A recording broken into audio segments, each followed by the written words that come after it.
as a coach, I hope I'm connected to something bigger than me. I hope I'm connected to a club or an organization or a member of U.S. Soccer, and I hope I have guidance through that about what the sort of code of conduct is. What are the cardinal rules? What are the basic expectations within the organization that I'm a part of in terms of effectively engaging parents?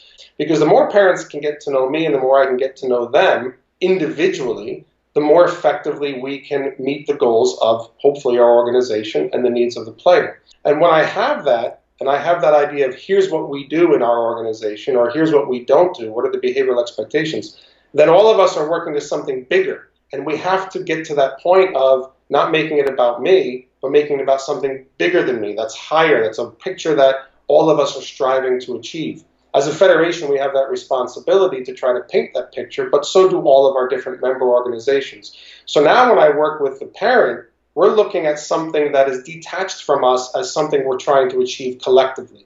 And the parent who registers the child for that organization should be made acutely aware that this is the way we do things. Now, hopefully all of those are aligned with the player being first, player-centered development, and the enjoyment of the game. So we can take it away from who I am and who the parent is and what it is we're trying to achieve for the child. Now, that's easier said than done, obviously. The next piece is, yes, certainly having opportunities to build relationships with parents. So within that context, one of the things that I always did, and I hope all coaches do, is really look to build individual relationships with all my parents. Not because it's easy or only fun. Sometimes it's really challenging because there's a parent there who looks at something completely differently than I do, and their best interest, their interest is their child, and my interest is their child.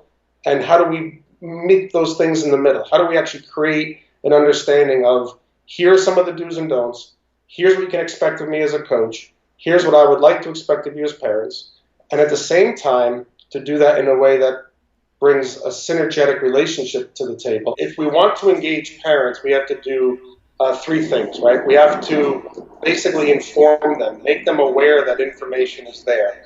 And then we have to engage them, bring them in and make them part of the process. This is their kid.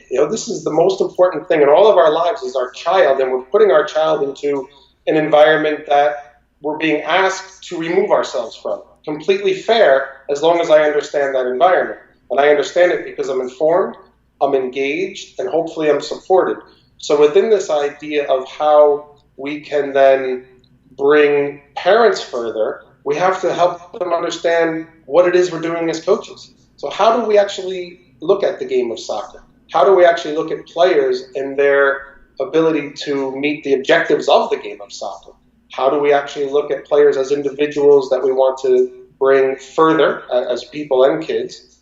And how can I then help my parents understand what I'm trying to do?